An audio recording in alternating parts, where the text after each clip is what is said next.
Bonjour mes bien-aimés et bienvenue pour ce nouveau partage autour de la parole de Dieu. Nous continuons sur ce thème que nous avons commencé et nous en sommes à la quatrième semaine qui concerne les dons spirituels, comprendre la pensée de Dieu sur les dons spirituels. Et je vous ai dit que je voulais absolument faire une session juste pour la prophétie que nous allons entamer aujourd'hui. Je pense pas, vu les notes que j'ai fait, vu ce que le Saint-Esprit m'a encore dit d'insister dessus, que ça tournera sur une vidéo. J'essaierai de la faire tenir sur une vidéo, mais c'est pas vraiment sûr. Alors, nous avons commencé, j'ai dit, nous sommes à la quatrième semaine. La première semaine, nous avons fait la présentation générale sur les dons spirituels. Après, on a fait le grand 1 sur les dons de révélation, qui sont la parole de connaissance, la parole de sagesse et le discernement des esprits. La deuxième semaine, nous avons entamé sur les dons de puissance qui concernent les dons de guérison, les dons de miracle et les dons de la parole de foi. La foi. La foi. Ce sont des dons spéciaux pour l'exercice des dons spirituels. Ce n'est pas la foi normale ou le discernement normal. C'est un discernement surnaturel, quelque chose qui vient surnaturellement à un moment donné. Et la troisième semaine, donc hier, on a commencé les dons d'inspiration. Pourquoi les dons d'inspiration? Il y en a qui appellent ça les dons vocaux, les dons de proclamation. Pourquoi? Parce que on parle beaucoup de la voix, des dons qui utilisent la voix, comme la prophétie. La semaine dernière, j'ai commencé en parlant de la diversité des langues et de l'interprétation de langues. Tout ça, c'est toujours dans un domaine surnaturel. Ce n'est pas un apprentissage normal, quelque chose que tu connais. C'est quelque chose qui vient de façon surnaturelle. Quelque chose que je n'ai peut-être pas bien expliqué la semaine dernière, c'est par rapport à la diversité des langues. Je disais que, en fait, des fois, quand tu pratiques la diversité des langues, tu l'entends dans ta langue. Par exemple, moi, je parle le français, je vais m'entendre parler français, mais alors que je parle une autre langue. Par exemple, le mandarin. Mais c'est aussi possible, et le texte de Acte 2 qu'on a utilisé la semaine dernière nous le montre, parce que il y en a qui l'entendaient effectivement dans leur langue, qui comprenaient que c'était leur langue, et il y en a qui l'entendent comme du charabia. C'est que des fois, tu peux croire que tu es en train de parler dans le langage de l'esprit, le langage des anges, comme on appelle ça, et qu'en fait, c'est une diversité des langues aussi. Bon, bien sûr qu'il y a aussi il y a aussi le langage de l'esprit qui peut rentrer, mais en ligne de compte, mais tant que c'est interprété, c'est correct. Je vous ai dit que je ne voulais pas commencer la prophétie, même si tout est complètement enlacé les uns avec les autres. Et vous allez voir d'ailleurs avec la prophétie, le Seigneur me l'a précisé la semaine dernière, quand je devais faire la prophétie dimanche, parce qu'on est lundi aujourd'hui, je suis en train de tourner. Il m'a expliqué qu'il fallait que je précise des choses. Vous allez voir que tout est entremêlé. Pourquoi? Parce que notre Dieu est omniprésent, partout à la fois. Omniscient, il sait tout, même dans tes pensées, il sait tout. Il n'y a rien qui peut être caché. D'ailleurs, j'ai un verset que je vais utiliser aujourd'hui qui parle un peu de ça. Il est omniprésent, il est omnipotent, c'est-à-dire qu'il est tout puissant. Et dans les dons de puissance, on voit justement l'omnipotence de Dieu. La prophétie, il y a beaucoup de choses à dire. Ce n'est pas que les autres choses, il n'y avait pas beaucoup de choses à dire. Le problème de la prophétie, c'est que nous sommes dans des temps de la fin et la prophétie est souvent très très mal utilisée au milieu des enfants de Dieu. Et souvent, elle est même rejetée. J'avais appelé une église une fois parce que je cherchais une église, je voulais aller dans une église. Et il y a quelqu'un qui m'avait dit quelque chose, c'était pas spécifiquement sur la prophétie, mais beaucoup d'églises parlent comme ça, concernant la prophétie, me disant que le Saint-Esprit agit d'une certaine façon avec les apôtres, avec les disciples. Maintenant, il n'agit plus de la même façon. Notre prophétie, c'est la Bible. Vous allez voir aujourd'hui qu'effectivement, notre ultime et première prophétie, c'est la Bible. C'est-à-dire qu'aucune prophétie ne va venir contredire ce que la Bible dit fondamentalement. C'est-à-dire que la Bible donne une direction générale et les rémas, c'est ce que Dieu va venir te communiquer au quotidien pour ta situation. Ça, c'est le réma. Et le logos, c'est la Bible, c'est la parole écrite qui a été inspirée justement par le Saint-Esprit pour être écrite pour que les hommes plus la transmettent. Et je vous disais la semaine dernière qu'effectivement, il y a des gens qui vont se dire que oui, mais la Bible a été écrite par les hommes. Non, la Bible a été écrite par les hommes inspirés par Dieu. C'est pour ça qu'on appelle ça des dons d'inspiration. Vous pouvez être inspiré par 3 sources. Ça va être pareil pour les rêves. De toutes les façons, les rêves, ce sont des choses d'inspiration. D'accord? Donc, soit inspiré par votre propre chair, soit inspiré par Dieu, soit inspiré par des mauvais esprits. Donc, je vous disais qu'on allait vraiment aborder la prophétie aujourd'hui. Parce que c'est important. Il y a beaucoup de déconstruction à faire, il y a beaucoup d'enseignements à prendre, à avaler, à marcher et en fait à les appliquer dans sa vie de tous les jours. Et encore une fois, nous avons face à nous un contrefacteur, qui est le diable, d'accord? Ce n'est pas parce que vous voyez quelque chose qui se passe mal dans l'église de faux par rapport, par exemple, à la prophétie, comme j'étais en train de dire à l'instant. C'est pas parce qu'on me dit, ah oui, dans l'Ancien Testament, c'était comme ça, il y avait des dons qui se passaient, maintenant qui ne font plus, qui n'existent plus. Ça veut dire que vous avez décidé que le Saint-Esprit a été agissant avant, et n'agit plus maintenant. C'est pas intéressant, sinon on n'aurait pas tous ces dons spirituels-là. Il y a des églises qui pensent que les dons spirituels n'existent plus aujourd'hui. C'était que pour quand la Bible était là. Donc nous, on vient à l'église, on chante, on prie, on donne nos offrandes, et ça s'arrête là. On n'a pas de vie de l'esprit. C'est très triste. Parce que si vous n'avez pas la vie de l'esprit, si vous n'avez pas cette communion et cette intimité avec le Saint-Esprit, si vous ne vivez pas toutes les choses que je vous ai déjà partagées jusqu'à maintenant, c'est un tout petit peu décevant. Vous ne devriez pas vous en contenter. Et pourquoi la prophétie va prendre un peu plus de place? Je vous ai dit que cette série allait vraiment prendre du temps. Pourquoi la prophétie va prendre un peu plus de place? L'apôtre Paul le dit. Cherchez particulièrement la prophétie. Pourquoi? Et ça, on va le voir aussi aujourd'hui. Parce que c'est important pour le peuple de Dieu, pour être consolé, édifié. Et il y a un troisième qu'à chaque fois j'oublie. Ça va venir. En tout cas, c'est important, d'accord? C'est la nature même de Dieu qui est comme ça. Et c'est pour ça que nous, en tant qu'enfants de Dieu, nous devons transmettre les valeurs de Dieu. Nous devons transmettre le cœur de Dieu. Et c'est pour ça que la prophétie est super importante. Parce que la prophétie peut te faire changer, dévier toute une trajectoire quand ça vient de Dieu. Mais aussi quand ça ne vient pas de Dieu, vous pouvez vous retrouver dans des situations où vous faites des bêtises parce que vous pensez que ça vient de Dieu. D'accord? Alors, pour notre texte de base concernant la prophétie, c'est le texte de 1 Corinthiens 14, 1, 40. Il est très très long à lire. Il est très très long à lire, mais je vais le lire parce que c'est important. D'accord? On l'a un peu utilisé avant quand on a parlé de dons de langue, et vous allez voir que, comme je disais, tout un tout petit peu entrelacé, et vous allez comprendre pourquoi. 1 Corinthiens 14, 1 à 40. Recherchez la charité, aspirez aussi aux dons spirituels, mais surtout à celui de la prophétie. En effet, celui qui parle en langue ne parle pas aux hommes, mais à Dieu, car personne ne le comprend, et c'est en esprit qu'il dit des mystères. Celui qui prophétise, au contraire, parle aux hommes. Prophétiser, c'est parler aux hommes de la part de Dieu. D'accord? Et c'est ça le troisième mot que j'oublie à chaque fois. Donc, il parle aux hommes, les édifie, les exhorte et les console. Si vous êtes en train de prophétiser et que vous ne faites pas ces trois choses-là, vous n'êtes pas en train de prophétiser. Et on verra c'est quoi édifier, consoler et exhorter. D'accord? Je vous donnerai toutes les définitions. Et souvent aussi, vous entendez dire que dans l'Ancien Testament, la prophétie de l'Ancien Testament et du Nouveau Testament, c'est plus tout à fait la même chose. C'est pas vrai. Le principe est toujours le même, édifier, exhorter, consoler. Encore une fois, je vous donnerai des définitions exactes. Vous allez comprendre que ce n'est pas forcément faire du bien. Prophétiser, ça ne veut pas dire exclusivement faire du bien. Il peut y avoir de l'avertissement, il peut y avoir du châtiment dans la prophétie. D'accord? Celui qui parle en langue s'édifie lui-même, celui qui prophétise édifie l'Église. Donc le corps de Christ. Je désire que vous parliez tous en langue, mais encore plus que vous prophétisiez. C'est pour ça que je vous dis c'était important de travailler sur la prophétie à part. Parce que c'est un morceau très très important pour la vie du chrétien. Et d'ailleurs pour les païens aussi. Vous allez voir que c'est pas que destiné aux chrétiens.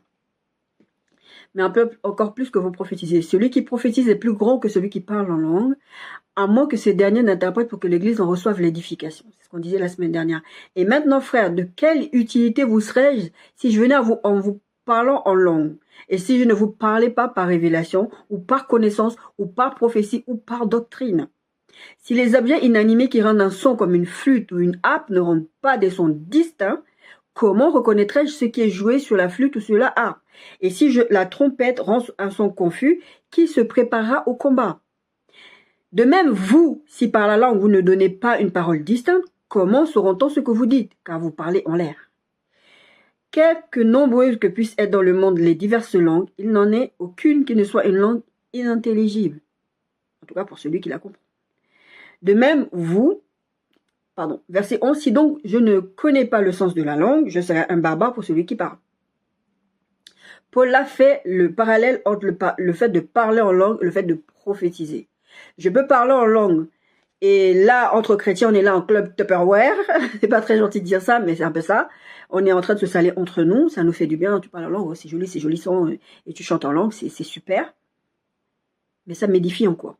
C'est que du son, c'est que du bruit, entre guillemets. Et quelqu'un qui va rentrer, c'est ce que le texte va dire, quelqu'un qui va rentrer, il va entendre ça, et pour lui, c'est vous faites quoi? Ce qui s'est passé dans le texte acte 2 la semaine dernière qu'on a lu. De même, puisque vous aspirez aux dons spirituels, que ce soit pour l'édification de l'Église, verset 12, que vous cherchiez à en posséder abondamment. C'est pour ça que je vous dis depuis le début, demandez au Saint-Esprit. Demandez au Saint-Esprit. C'est pourquoi que celui qui parle en langue prie pour avoir le don d'interpréter. Car si je prie en langue, mon esprit est en prière, mais mon intelligence demeure stérile. Que faire donc? Je prierai par l'esprit, mais je prierai aussi avec l'intelligence. Je chanterai par l'esprit, mais je chanterai aussi avec l'intelligence. Autrement, si tu rends grâce par l'esprit, comment celui qui est dans les rangs de l'homme du peuple, donc pas forcément des chrétiens, répondra-t-il amen à ton action de grâce, puisqu'il ne sait pas ce que tu dis. Tu rends, il est vrai, d'excellentes actions de grâce, mais l'autre n'est pas édifié. N'oublie pas la prophétie, édifier, exhorter, consoler. Je rends grâce à Dieu de ce que je parle en langue plus que vous tous. Mais dans l'église, j'aime mieux dire 5 paroles avec mon intelligence afin d'instruire aussi les autres que dire 1000 paroles en langue. Frères, ne soyez pas des enfants sous le rapport du jugement, mais pour la malice, soyez enfants et à l'égard du jugement, soyez des hommes faits. Il est écrit dans la loi, c'est par des hommes de notre langue et par des lèvres d'étrangers que je parlerai à ce peuple. Ce texte-là, je vous l'ai utilisé la semaine dernière aussi. Ils ne m'écouteront pas, même ainsi, dit le Seigneur.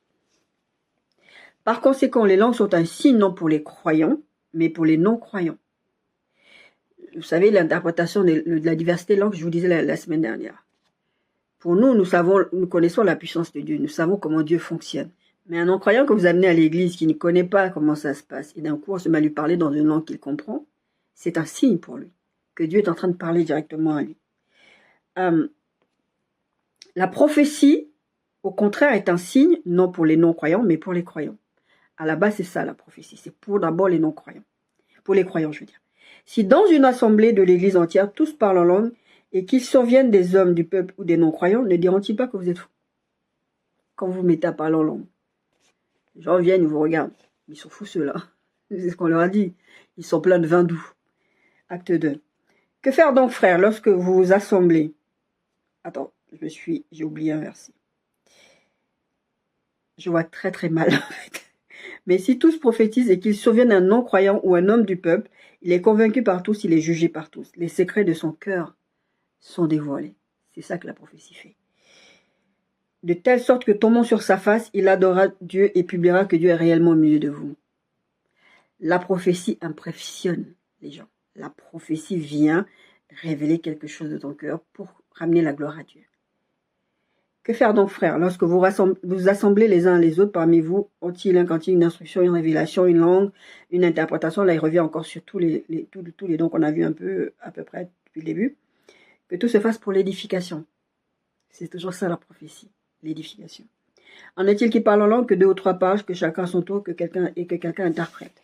S'il n'y a point d'interprète, qu'on se taise dans l'église et qu'on parle à soi-même et à Dieu. Si vous ne pouvez pas l'interpréter, si vous n'avez pas reçu l'interprétation, taisez-vous. Après, c'est un tout petit peu compliqué d'appliquer ça parce que des fois, vous allez dire quelque chose, vous allez prophétiser, quelqu'un a l'interprétation. Mais en général, le Seigneur, il se révèle, il sait. Donc, sinon, taisez-vous. Pour ce qui est des prophètes, que 2, 3 parlent et que les autres jugent, et si un autre qui est assis à une révélation, que le premier se taise. Car vous pouvez tous prophétiser successivement afin que tous soient instruits et que tous soient exhortés. Vous voyez, depuis le début que je lis, édifier, exhorter, consoler. Car Dieu n'est pas un Dieu de désordre, mais de paix, comme dans toutes les églises des saints. Verset 33, ce que je viens de lire. Verset 39, ainsi donc, frères, aspirez au don de prophétie et n'empêchez pas de parler en langue. C'est la conclusion de Paul de tout ce qu'on vient de dire sur la diversité des langues et sur la prophétie. N'empêchez pas de parler en langue. Ce n'est pas parce qu'on parle en langue que c'est mauvais. Non, c'est tout ce qu'on vient de dire, c'est important de parler en langue, mais c'est mieux de prophétiser, d'accord? Mais que tout se fasse avec bienséance et ordre. 2 Pierre 1, 20, 21. On va revenir sur le texte de Corinthiens. Sachant tout d'abord vous-même qu'aucune prophétie de l'Écriture ne peut être l'objet d'interprétation particulière. Car ce n'est pas par une volonté d'homme qu'une prophétie a jamais été apportée, mais c'est poussé par le Saint-Esprit que des hommes ont parlé de la part de Dieu. Qu'est-ce que c'est que la prophétie?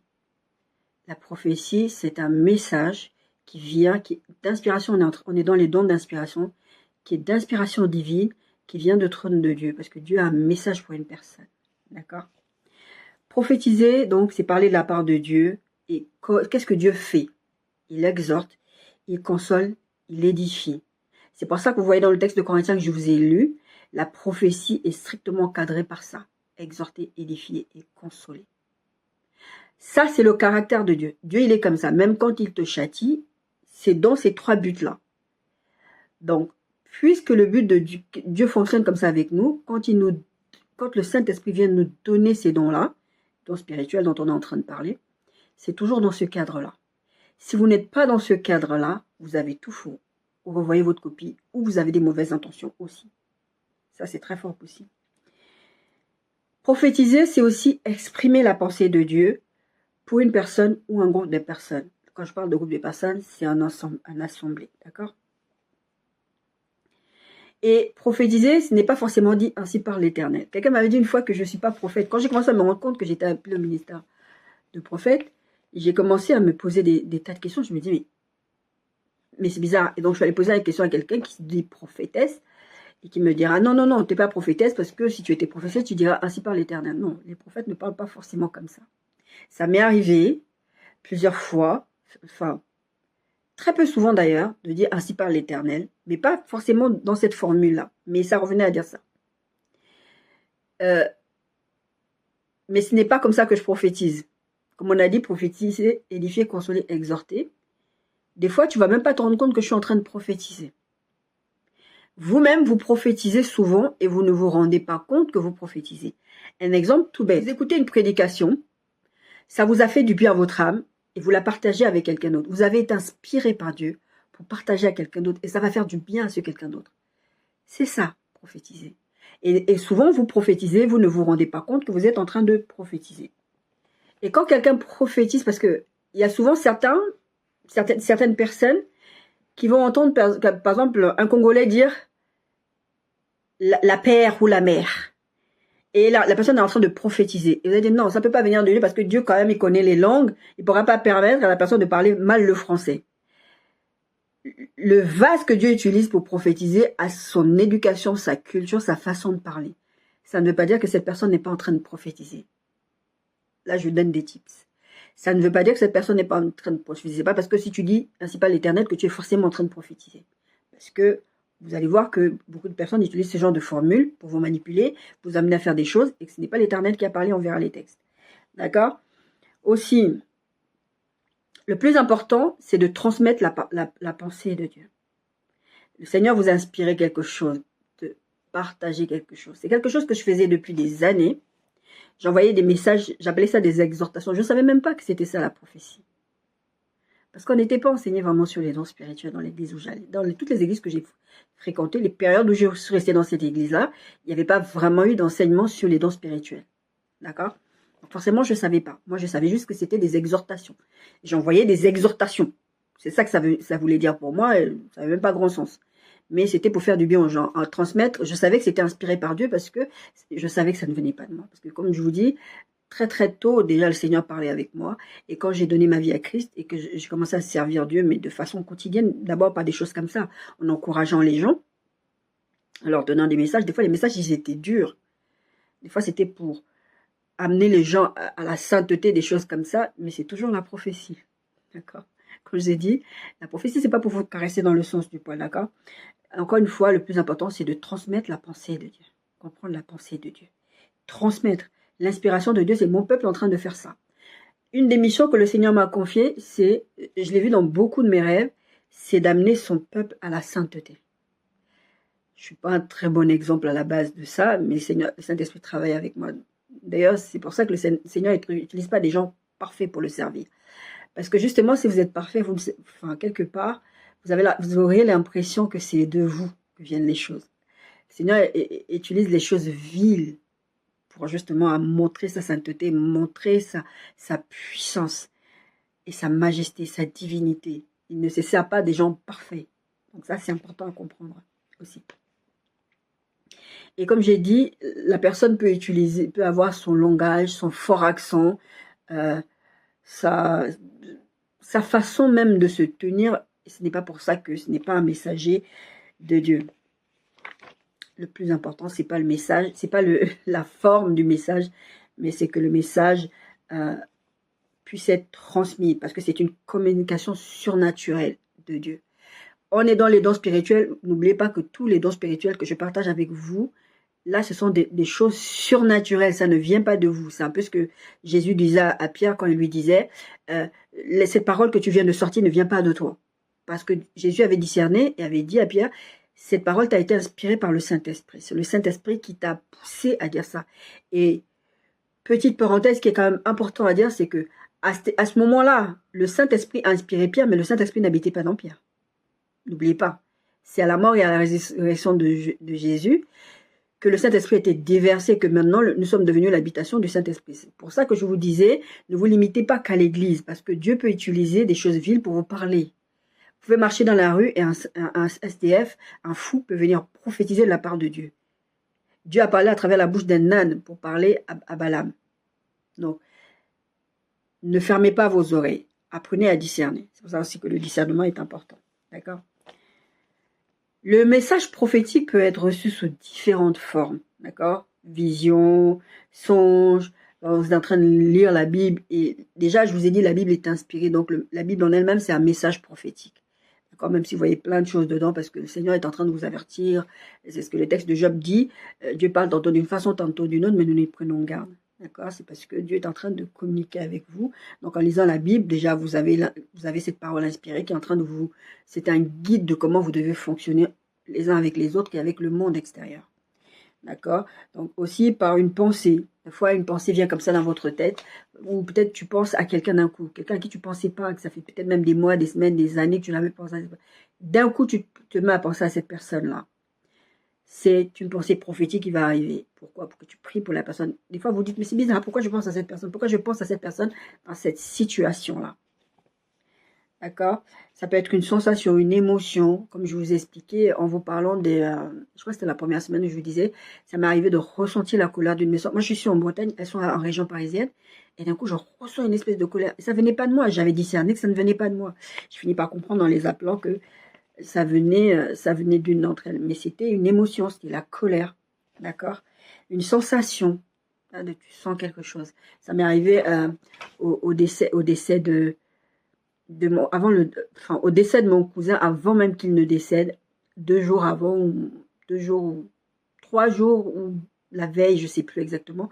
En tout cas, dans les 3 jours précédant sa mort, ça m'était jamais arrivé comme ça. J'ai des soucis de santé, je reconnais mes soucis de santé, les soucis de santé que j'ai, parce que c'est pas moi, d'accord, petite parenthèse.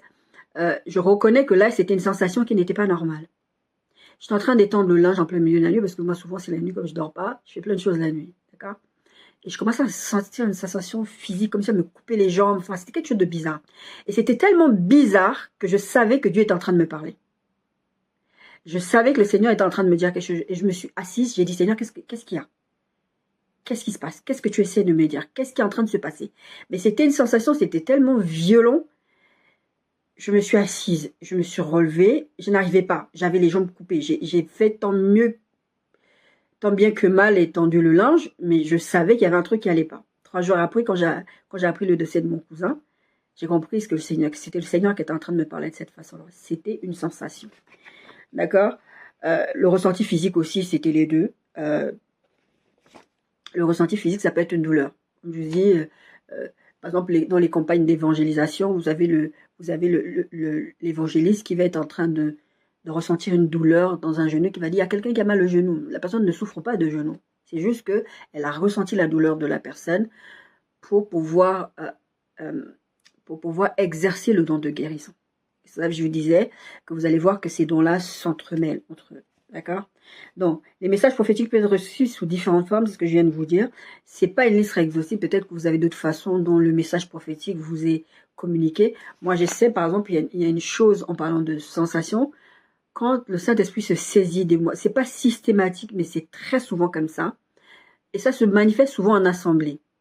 Quand c'est chez moi, ça ne se passe pas comme ça. Mais quand je suis dans une assemblée, devant un groupe de personnes, et que le Saint-Esprit veut passer un message à travers moi, je commence à trembler. Mais vraiment, je tremble de tout mon corps.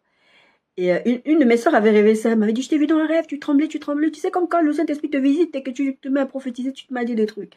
Je tremble littéralement. C'est pas un tremblement naturel. C'est vraiment, je suis saisie du Saint-Esprit. Et là, je sais que le Seigneur est en train de parler. D'accord? Alors, on a dit la prophétie est très cadrée. Exhorter, consoler, édifier. Qu'est-ce que c'est qu'exhorter? J'ai pris dans les différents dictionnaires pour qu'on voit ce que ça veut dire, si ça vous parle ou pas. Exhorter, c'est s'efforcer par des discours persuasifs de faire quelque chose à quelqu'un. Tenter d'amener quelqu'un à quelque chose par des encouragements, des discours persuasifs. Ça va ensemble, c'est dans le sens d'encourager quelqu'un. Je vous disais tout à l'heure, j'ai envoyé des messages. Ceux qui me connaissent savent que depuis des années, depuis plus de 20 ans, j'envoyais des messages aux gens par SMS. Des fois, ça pouvait être tous les jours, parce que je lis ma Bible tous les jours. Enfin, en tout cas, je lisais ma Bible tous les jours.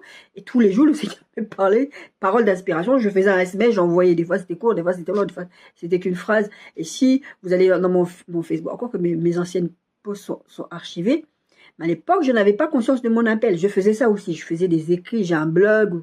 Où dès qu'une parole inspirée venait, j'écrivais et j'envoyais pour que les gens soient encouragés par ce que j'avais reçu. D'accord? Donc, exhorter, c'est par exemple quand vous allez voir dans la Bible, exhorter à la patience, exhorter à la paix, exhorter par exemple aussi à l'obéissance à Dieu. Exhorter, c'est ça.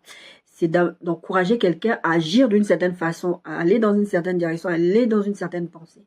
C'est ça, exhorter. Pourquoi exhorter? Pour bâtir la foi.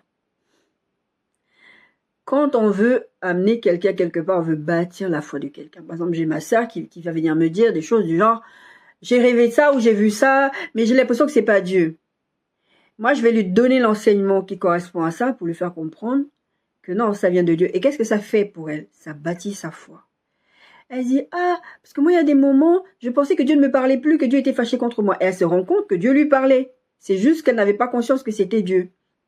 Donc, exhorter pourquoi? Pour bâtir la foi, pour corriger, rectifier un comportement, une façon de parler, une façon de penser.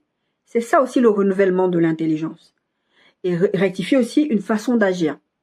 Exhorter, c'est ça. C'est toutes ces choses-là. Corriger, rectifier, je vous parlais de châtiment. C'est le caractère de Dieu de vous amener quelque part, de vous amener à changer de comportement, à changer de façon de parler. Avant, moi, j'étais quelqu'un qui disait beaucoup de gros mots. Beaucoup de gros mots. Je ne pourrais pas dire une phrase sans dire 10 gros mots. D'accord? Et quand j'ai donné ma vie à Christ, ça a complètement changé. C'est-à-dire que maintenant, mes oreilles, même entendre des gros mots, c'est un peu compliqué pour moi. Dès que quelqu'un dit un gros mot, je suis surprise tellement que je suis passée par le renouvellement de l'intelligence et que ça devient vraiment difficile. Saint-Esprit m'a corrigé. La Bible dit que si Dieu ne vous corrige pas, vous êtes des fils illégitimes. Donc, l'exhortation va vous amener à corriger une pensée. Quand je vous fais cette série sur comprendre la pensée de Dieu, c'est pour corriger, débunker les choses que vous pensez sur la façon de Dieu de penser. De vous dire que, ah non, par exemple, si je fais ça, Dieu va plus jamais me pardonner. Ou Dieu va me quitter. Il faut corriger, il faut déconstruire ce qu'on vous a enseigné. Ça, c'est important. D'accord? Pour consolider votre foi, c'est un peu ce qu'on a dit. Bâtir la foi, c'est vraiment faire augmenter la foi petit à petit, l'augmenter, mais consolider, c'est vraiment appuyer sur la foi que vous avez déjà. D'accord? Pour déconstruire, c'est ce que je vous ai dit, et reconstruire. Dieu ne vient jamais déconstruire quelque chose sans qu'il y ait une reconstruction derrière. Et la prophétie, ce qu'elle fait, c'est pas juste de venir vous dire une parole qui va vous casser. C'est pour ça que je vous disais, quand je vous prenais comme un exemple, par exemple, de dire vous allez écouter un message qui va vous faire du bien. Le message qui vous fait du bien, c'est pas vous encourager dans une certaine vie.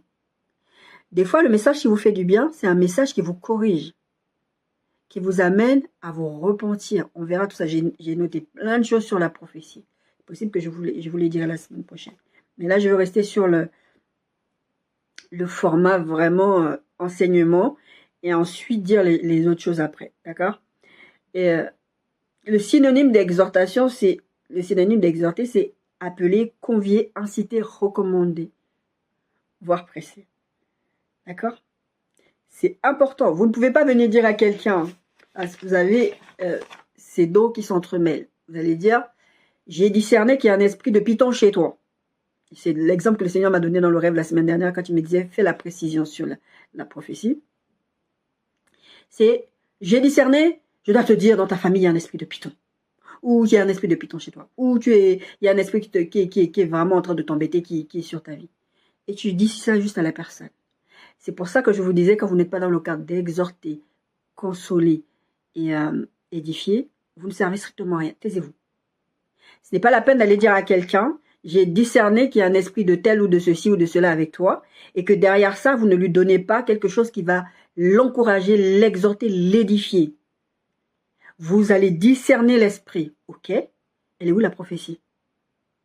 Elle est où la prophétie?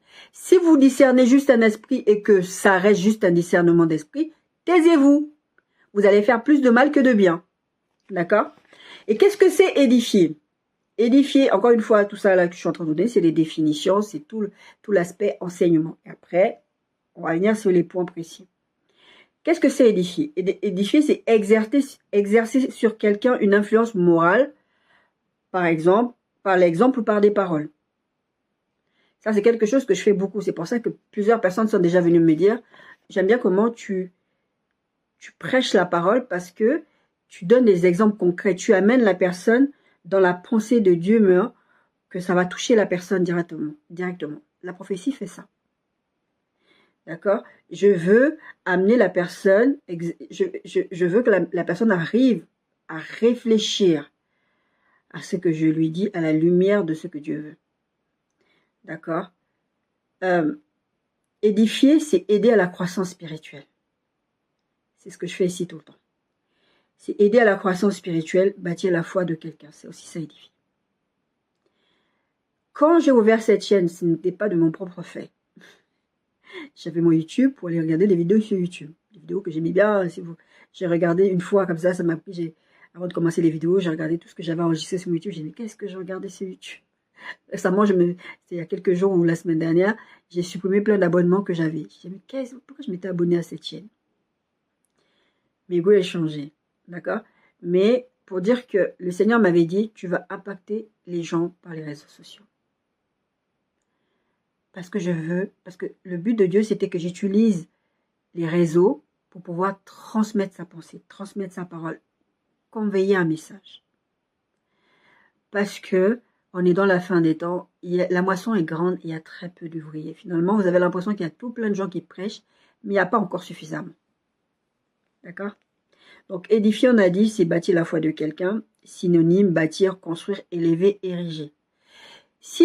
Quand vous venez prophétiser, parce qu'on a dit la prophétie, c'est exhorter, on a édifié maintenant, et consoler, on va parler de consoler après.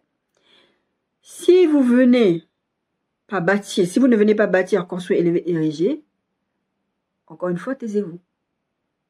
Vous n'êtes pas en train d'édifier la foi de quelqu'un. Consoler. Consoler, c'est soulager quelqu'un dans son chagrin.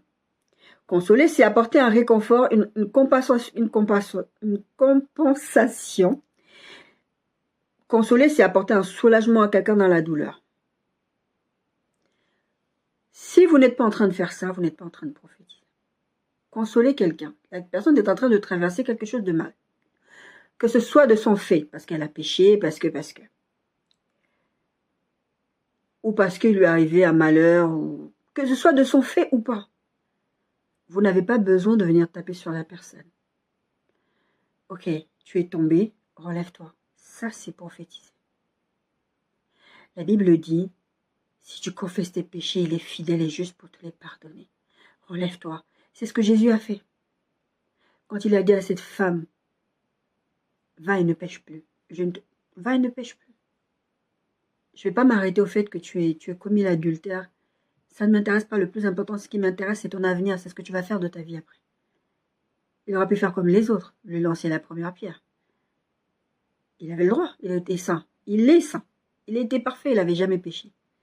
Il pouvait lui jeter la première pierre. Mais il a choisi de la consoler. Et cette femme s'est sentie consolée. Souvenez-vous, la femme aux 5 maris. Il est où ton mari?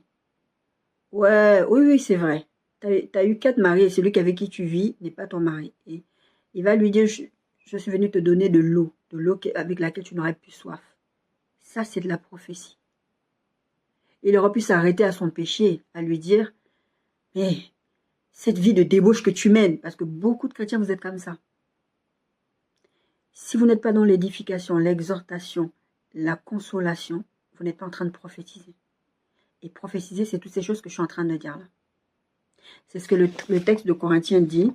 Il dit, celui qui prophétise au contraire parle aux hommes, il édifie, il exhorte et il console. Si vous n'êtes pas dans ce cadre-là, vous n'êtes pas en train de prophétiser. Et quand vous êtes dans ce cadre-là, vous êtes dans le cadre de Dieu. Pourquoi? Parce que c'est ce que Dieu fait avec nous.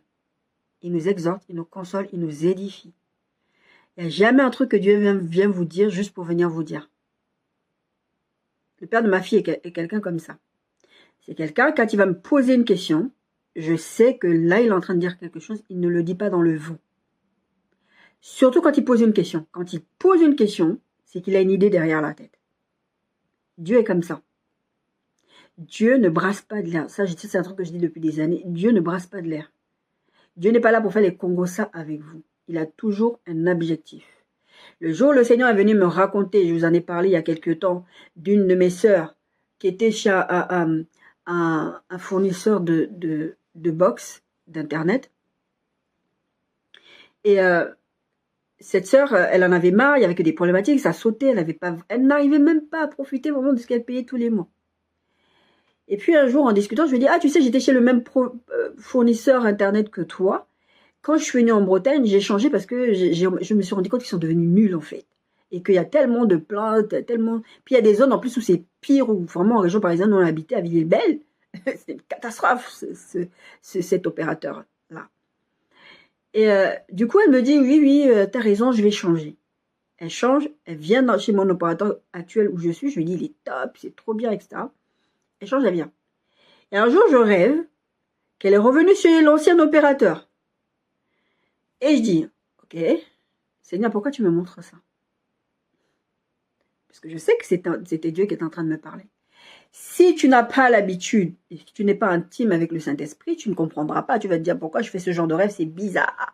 C'est peut-être ma chair, c'est peut-être ceci, c'est peut-être... Tu vas te poser des questions. Moi, je savais que c'était Dieu qui était en train de me parler. Parce que j'ai l'habitude de comment Dieu me parle dans les rêves. Et je lui ai dit, pourquoi tu... C'était vraiment dans le genre, pourquoi tu me racontes la vie de l'autre? De ce qu'elle fait avec son fournisseur d'Internet, ça ne me concerne pas. Il y avait toute une histoire derrière. Et le Seigneur était en train de bâtir ma foi. Pourquoi? Il me répondra après plusieurs phrases qu'il m'a sorties concernant cette histoire. Il me dira, je te dis ça pour que tu aies confiance au don que j'ai mis en toi. Parce qu'effectivement, c'était une période de ma vie où j'étais un peu comme ça. Moi, j'ai des phases comme ça où le temps est long, les choses ne se passent pas, des fois il y a des attaques, les machins, et puis tu dis, mais Seigneur, est-ce que vraiment Seigneur est avec moi? Tu sais que c'est pas vrai, c'est juste, on traverse tous ces phases-là. C'est pour ça que je suis très transparente avec vous, pour vous encourager aussi et vous dire que personne n'est parfait. C'est vrai que les hommes, les serviteurs et les servantes de Dieu n'aiment pas raconter leurs déboires ou leurs trucs comme ça, ils aiment trop raconter ce que Dieu leur a fait du bien, comment Dieu les a sortis des situations. Et pendant ce temps, vous vivez avec des gens qui vivent des choses, ils n'en parlent pas. Dans une réunion de prière à l'époque dans mon ancienne église, il y avait un couple comme ça, ils passaient par des tribulations et quand ils venaient à l'église, ils faisaient semblant devant tout le monde. Puis un jour, on faisait les saintes scènes dans cette église-là, on faisait les saintes scènes en comité privé. C'était pas dans l'église, que je trouvais pas correct, mais bon, c'est comme ça qu'eux, ils le faisaient.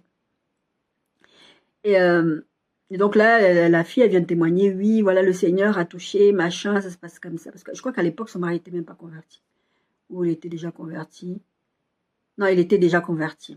Il était déjà converti. Parce que c'était un monsieur, elle était convertie depuis très longtemps, elle s'est mariée avec lui, elle était convertie, lui non. Et donc elle avait prié pour la conversion de son mari, et son mari, effectivement, il s'est converti. Mais il venait à l'église, ils ont traversé vraiment une situation compliquée, il venait à l'église et il donnait une impression alors que c'était pas ça. Et beaucoup d'entre nous, nous sommes comme ça. Et quand elle est venue donner le témoignage de ce que Dieu avait fait, à restaurer le couple et tout, il y a une sœur qui était très fâchée. Elle a dit, vous vous rendez compte, et c'est ce que l'apôtre Paul va reprocher, je crois que c'était aux Corinthiens. Vous prenez la Sainte Seine. Mais est-ce que vous vous rendez compte de de l'immensité du truc que c'est. On prend la Sainte Seine tous avec vous, on partage le pain avec vous, et vous vivez dans l'hypocrisie, vous nous faites pécher avec vous. Elle était vraiment fâchée, la sœur.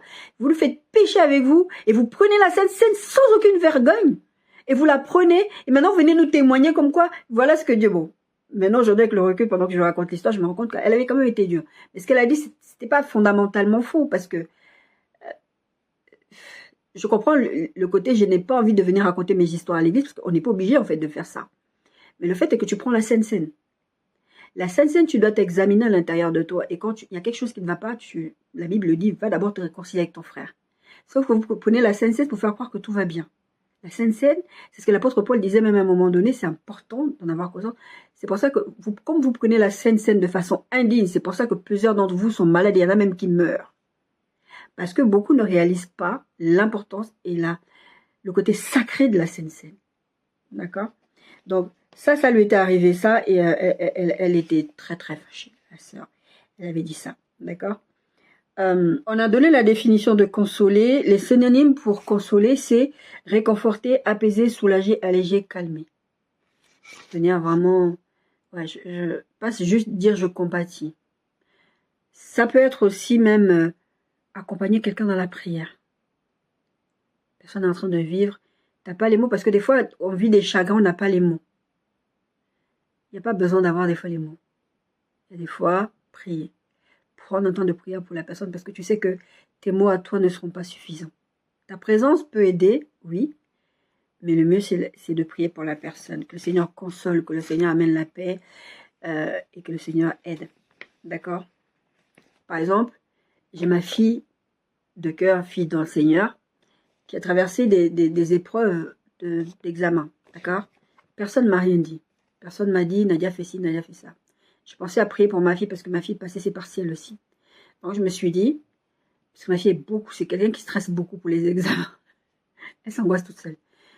Et donc j'ai dit, je vais prendre un temps de jeûne pour elle, pour ses examens, pour prier vraiment que le Seigneur vraiment l'aide dans cette période-là, parce qu'elle stresse beaucoup. Et on sait très bien que dans les examens, si tu es beaucoup trop stressé, tu peux perdre tes moyens et rater ton examen alors que tu es complètement préparé. Et c'était son cas, elle était en train de se préparer vraiment. Et du coup, j'ai prié, j'ai décidé en mon fer intérieur, je n'ai rien dit à personne. J'ai prié pour elle. Et cette fille dans la foi me dira, j'ai passé une première fois, j'ai raté, et là j'ai repassé, j'ai peur de rater encore, est-ce que tu peux prier pour moi? Donc j'ai prié, vraiment, j'ai pris un temps de jeûne. Encore une fois, j'ai dit à personne. Et quand elles ont toutes passé leurs examens, il y en a une encore qui n'a pas fini, qui a encore des examens au mois de juin. Quand elles ont toutes passé leurs examens, je lui ai demandé, alors finalement les résultats, elle me dit, j'ai peur et tout, j'ai peur. J'ai dit, pourquoi tu as peur? Si tu as fait ta part, si tu as travaillé, Dieu a fait la sienne. Ça, tu ne dois pas en douter. Ce n'est pas Dieu qui va les réviser pour toi, mais Dieu va faire la sienne de part. Et je n'ai pas jeûné, je n'ai pas pris ce temps, je n'ai pas fait ce sacrifice devant le Seigneur pour que tu échoues. Et pas longtemps après, elle m'appelle pour me dire qu'elle a eu son examen. Ma fille, pareil, là, elle n'a pas encore eu tous ses résultats d'examen de partiel. Elle a eu, pour l'instant, les partiels, les résultats qu'elle a eu, elle a eu ses partiels. Quand je parle de consolation, c'était dans le sens où je lui ai dit des paroles qui sont venues booster sa foi, qui sont venues la consolider dans son chagrin, dans sa peur, dans son truc où elle était mal parce qu'elle avait peur encore d'avoir échoué. Ça, c'est la prophétie. C'est pour ça que je vous dis, et je vous ai dit depuis tout à l'heure, des fois vous prophétisez, vous n'êtes pas conscient que vous êtes en train de prophétiser. Faire ça, c'est prophétiser. Mais c'est une inspiration divine, d'accord? N'oublions pas que nous sommes dans des dons d'inspiration. C'est une inspiration divine. Ce n'est pas juste d'aller encourager quelqu'un qui t'a croisé dans la rue, qui ne vient pas de Dieu. Parce qu'il y a des païens aussi qui viennent vous encourager. Encore qu'il y a des païens qui viennent vous encourager, ils le font de la part de Dieu aussi. Parce que c'est une parole d'inspiration. Ça, c'est encore autre chose. Ensuite, la définition biblique de consoler, c'est rassurer par des bonnes paroles. C'est ce que je vous ai donné comme exemple là. Avoir pitié de quelqu'un.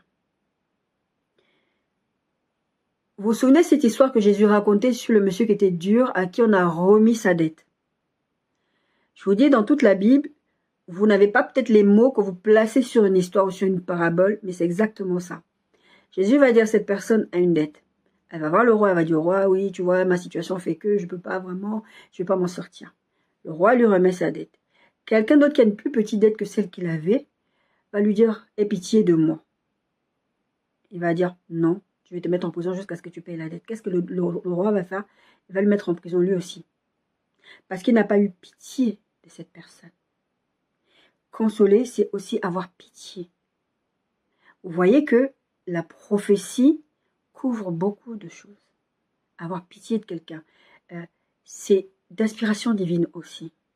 De dire, et c'est ce que Jésus a expliqué dans cette parabole-là, Dieu a pitié de toi, tu dois avoir pitié des autres.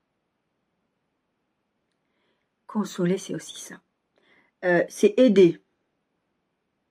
Quelqu'un qui est dans le besoin. Là, je vous ai donné l'exemple, aider dans la prière, accompagner une personne. Par exemple, quelqu'un a perdu quelqu'un, vous l'accompagnez à l'enterrement. Je sais que plusieurs chrétiens n'aiment pas les enterrements. Moi, particulièrement, je n'aime pas les enterrements. D'ailleurs, dans ma vie, je suis allée à très peu d'enterrements. Parce que je n'aime pas ça. Il faut vraiment que ce soit quelqu'un qui soit proche de moi pour que j'aille à un enterrement. Ou que j'accompagne quelqu'un qui est proche de moi. Sinon, je n'aime pas les enterrements. Ce n'est pas une superstition, c'est juste que je n'aime pas ça. D'accord? Et ça, faire preuve aider quelqu'un à traverser ces moments-là, c'est aussi ça la prophétie. Et ça, c'est des définitions bibliques que je suis en train de vous donner. C'est faire preuve de miséricorde.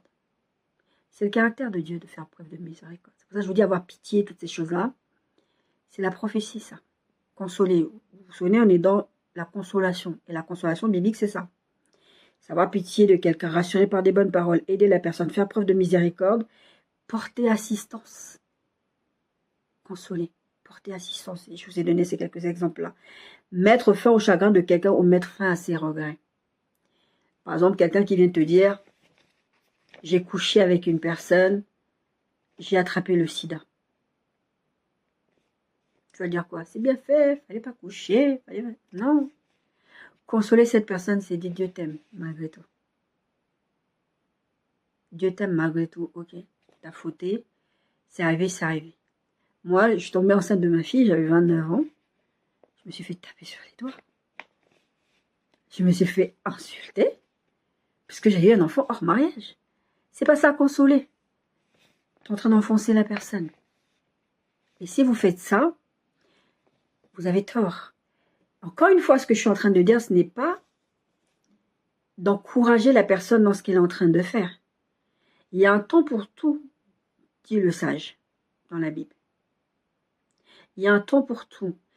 Il y a un temps pour consoler. Quand le temps de consolation est là, c'est le temps de consolation. Il y a un temps pour condamner des actes. Mais c'est pas tout le temps tu vois quelqu'un, tu vas juste rappeler à cette personne son passé. Tu vas tout le temps rappeler à cette personne la bêtise qu'elle a faite. Tu vas tout le temps. Je ne vous juge pas, on passe tous par là. Mais en tout cas, quand tu vois que la personne est sur un chemin de repentance, tu dois laisser ça. Quand la personne s'est repentie et que la personne n'affiche plus ses comportements, tu dois laisser la personne avancer. Tu dois consoler la personne. D'accord? Et la situation de la consolation est très particulière parce que il y a des gens qui ne veulent pas être consolés. Pour être consolé, il faut accepter d'être consolé. Il y a des gens qui ont du chagrin et veulent rester dans leur chagrin.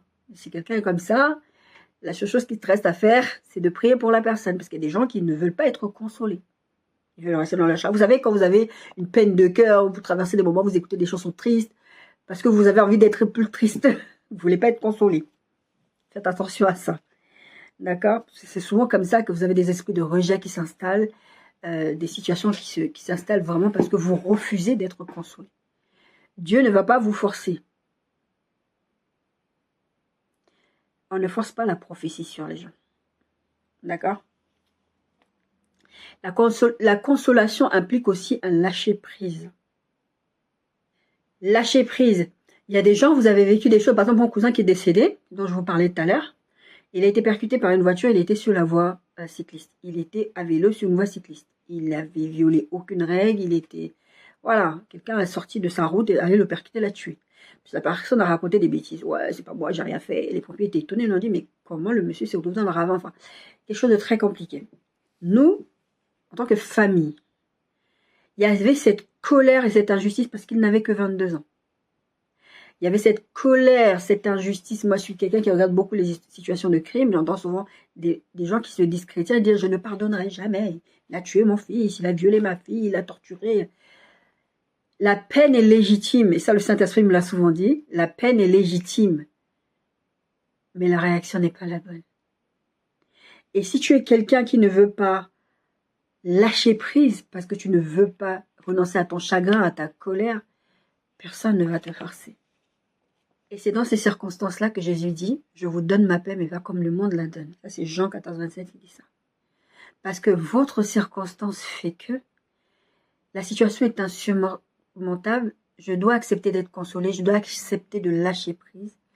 Mais si j'écoute mon corps, si j'écoute mon âme avec mes sensations, ma peine, je ne vais pas être en paix. Je ne vais vraiment pas être en paix.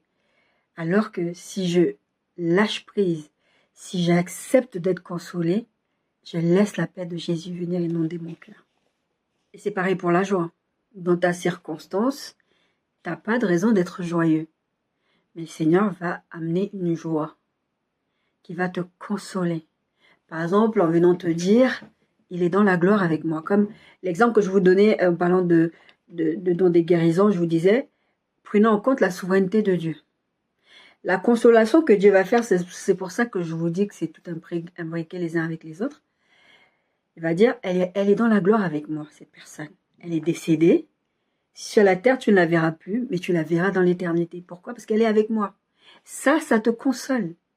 Une des choses que je disais au décès de mon cousin, une des choses qui me faisait peur, qui me faisait mal, je n'ai pas eu de réponse aujourd'hui. Il est où, Seigneur? Est-ce qu'il est dans la gloire avec toi? Ou non? Parce que cet enfant était élevé dans la foi, avait été élevé dans la foi. Mais cet enfant prenait ses décisions, vivait sa vie. Et du peu de recul que j'ai sur sa vie, parce que maintenant, moi j'habite en Bretagne, ça n'avait pas l'air de quelqu'un comme ça extérieurement, qui marchait avec le Seigneur. D'accord? Mais après, je n'étais pas en contact avec lui, je ne savais pas. Tout ce que je sais, c'est ce que le Seigneur me demandait de faire à l'époque, de lui envoyer des messages d'exhortation, des choses comme ça. Je l'ai fait. Donc, je ne sais pas où il est.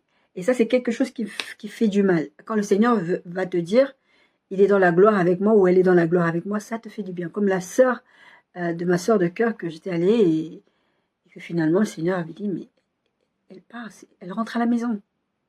D'accord? Quel est le contraire de la prophétie dans les trois sens qu'on a vu? Et encore une fois, je suis dans l'enseignement pur depuis tout à l'heure. Et après, je vais venir sur les points en particulier. D'accord? On a dit la prophétie, on a donné toutes les définitions, les synonymes.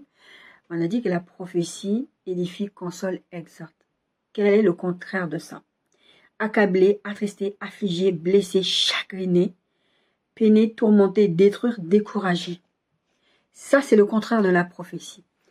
C'est pour ça que je vous ai donné des exemples comme celui dont je vous ai donné tout à l'heure en vous disant, si vous recevez une parole de connaissance ou un discernement des esprits qui vous dit cette personne, Dieu va vous montrer que quelqu'un est en train de vivre dans le péché, en train de commettre un adultère, ce n'est pas pour que vous alliez dire aux gens, ah, je l'ai vu, le Seigneur m'a montré, quand c'est vraiment le Seigneur, hein. Le Seigneur m'a montré, il vit dans l'adultère, il est adultérin, il s'est prostitué. Vous n'êtes pas en train de bâtir, vous êtes en train de détruire, chagriner, peiner. Une fois, le Seigneur me montre dans un rêve, dans une église que j'ai fréquentée à l'époque. Et dans cette église-là, c'était séparé en deux. La partie avant, où on avait tous les serviteurs de Dieu, les gens bien habillés, etc. Et la partie arrière, où il y avait des prostituées, habillées en tenue de prostituées. Quand vous imaginez une prostituée, vous imaginez comment elle s'habille. Des habits, voilà. Et elles étaient mises à l'arrière, cachées dans cette petite pièce qu'on ne les voyait pas, mais elles étaient à l'église parce qu'elles voulaient écouter le message. Elles voulaient écouter ce que le Seigneur avait à dire pour elles ce jour-là. Elles étaient plusieurs. C'était le coin des prostituées dans mon rêve.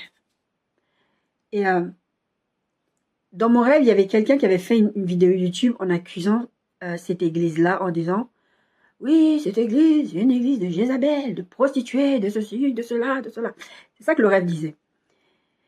Et une fois, je tombe sur cette vidéo de ce monsieur qui parle comme ça. Et je suis étonnée. Je dis, pourquoi il fait ça? Moi, je connais l'église. Je dis, allez, de ce qu'il dit, ça ne me semble pas être ça. En tout cas, du souvenir que j'en ai. Et même quand je vous raconte que c'est séparé en deux, cette église n'a pas deux salles. c'était très symbolique. Cette espèce de séparation que vous mettez entre les gens parce que vous pensez qu'il y a des gens qui sont plus dignes d'aller à l'église, plus dignes de Dieu que Dieu lui-même. D'accord? Et le Saint-Esprit me dira, va et va voir ce qui se passe sur place. Donc, moi, je vais dans l'église, c'est là que je constate qu'effectivement, visuellement comme ça, l'église est séparée en deux. Et le Seigneur me dit d'aller m'asseoir avec les prostituées derrière. Donc, je vais m'asseoir avec les prostituées derrière. C'est souvent comme ça dans mes rêves quand le Seigneur a une instruction à me donner. Il va me dire d'aller dans une position, d'aller faire quelque chose, d'aller quelque part, et je vais le faire. En général, dans le rêve, en premier, j'observe une situation. Des fois, je suis invisible. Et après, j'apparais visiblement aux yeux des gens. Et après, je dois rentrer en action. En tout cas, voilà. Et maintenant, quand je rentre dans cette salle et je vois ces femmes-là, mon cœur était chagriné. Le cœur de Dieu était chagriné. Et je commence à prophétiser, c'est-à-dire les encourager, les édifier, les conseiller. Je dis, vous êtes des prostituées, n'est-ce pas? Oui. Vous êtes venus après votre travail, vous avez pris vos enfants pour venir à l'église? Oui. Le Seigneur vous aime. Et je commençais à dire des paroles comme ça, le Seigneur vous aime, le Seigneur vous attend, le Seigneur... Et je disais des paroles comme ça. C'était une situation symbolique pour que Dieu parle à son peuple, pour dire à son peuple, ok, les gens vont vous juger. Les gens de la maison d'Israël vont vous juger. Quand je parle de la maison d'Israël, je parle de l'église parce que nous sommes Israël par adoption. D'accord? Les gens vont vous juger parce que moi, ça m'arrive des fois sous mes vidéos, ouais, tu es habillé comme ça, on voit ton épaule, c'est pas, tu sais, l'apôtre Paul, il a dit, et puis tu n'as pas le droit de parler, tu as le droit de prophétiser, mais tu n'as pas le droit de parler, patati et patata. Quand vous faites ça, les gens, vous servez à quoi? Vous êtes en train de accabler, attrister. Examinez-vous, sérieusement. Affligé, blessé, chagriné, peiné, tourmenté, détruire et découragé. J'ai vécu dans l'église des gens qui étaient là pour me détruire. Et je comprenais pas. Parce que moi, même si je sais que l'être humain est ce qu'il est, je me dis, mais en tant que chrétien, on a le même esprit qui habite en nous, le même esprit qui a ressuscité Christ, qui habitait en Christ, qui habite en nous. Donc, même si je me trompe, le Saint-Esprit va te reprendre. Non. Une fois, le Seigneur m'a dit, par rapport à une sœur m'a dit, mais qui t'a dit que je ne lui parle pas? Parce que je me plaignais, mais Seigneur, quand c'est moi, tu me punis, quand c'est moi, tu m'engueules, quand c'est moi, et quand c'est là, tu lui dis rien. Et tu la laisses faire. En plus, elle continue à m'embêter. Elle m'a dit, qui t'a dit que je ne lui parle pas? Et c'est là que j'ai compris. Le Seigneur parle. Vous savez, parole inspirée. Nous sommes dans des dons d'inspiration. Le Seigneur parle.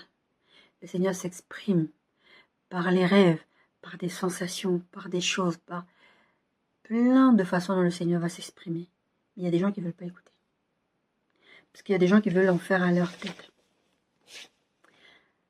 Habakkuk 2, versets 2 à 3, dit, l'Éternel m'adressa la parole et il dit, écris la prophétie, grave-la sur des tables, afin qu'on la lise couramment. Car c'est une prophétie dont le temps est fixé. Elle marche vers son terme et elle ne mentira pas si elle tarde à temps là, car elle s'accomplira et elle s'accomplira certainement. Il y a un extrait de la prophétie dont je n'ai pas beaucoup parlé depuis tout à l'heure, c'est l'aspect futuriste. En fait, l'aspect du futur. Beaucoup d'entre vous, vous pensez que la prophétie, c'est que le futur. C'est que Dieu vous révèle les choses du futur. La prophétie, ce sont les trois: édifier, consoler, exhorter. Et l'aspect du futur rentre dans ces trois domaines-là aussi. Parce que, par exemple, David qui perd son fils, ou Abraham qui n'a pas d'enfant, Dieu va lui dire, tu en auras un. Il va le consoler du chagrin qu'il avait en lui disant, tu auras un fils. Moi qui suis en train de me dire, je me suis dit à un moment, j'aurai pas d'enfant, et que le médecin me dit, j'aurai pas d'enfant, le Seigneur me montre, tu en auras, et tu vas les allaiter, parce que moi, j'ai eu une réduction de ma mère. Le médecin m'a dit, la façon dont je suis allée voir un autre professeur à Créteil à l'époque, il m'a dit, la façon dont vous avez fait la réduction de ma mère, on vous a opéré comme on opère des gens qui ont un cancer du sein. C'est-à-dire que vous ne pouvez plus allaiter. Et Seigneur me dit, tu allaiteras. Il vient me consoler. Il vient aussi m'édifier. Il vient bâtir ma foi en me disant, ce qu'on te dit là, ça n'a pas de sens parce que ce n'est pas ça que j'ai dit. D'accord? C'est pas à ça que je voulais en venir. Donc, n'écoute pas. Écoute-moi plutôt. Si le Seigneur n'a pas mis un point final, il n'y a pas de point final. On va continuer la semaine prochaine sur la prophétie. Comme je vous ai dit, il y a beaucoup de choses à dire sur la prophétie. Je vous avais dit que cette série allait durer 1 mois, voire plus, parce que c'est important.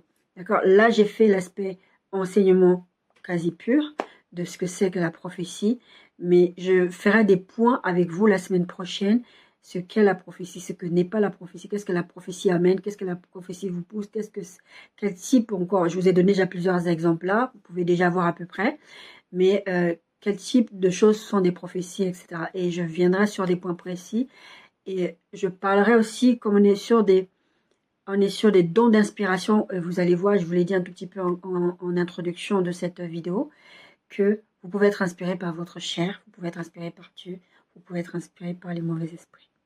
Donc, on va revenir sur toutes ces choses-là la semaine prochaine. On va clôturer la prophétie la semaine prochaine. Et la semaine d'après, on va faire concrètement, au niveau, j'appelais ça comme ça, cette partie-là, concrètement, 3 petits points par rapport aux dons spirituels en général. Donc, je reviendrai sur les dons spirituels en général et ensuite, je ferai une conclusion. Soyez bénis.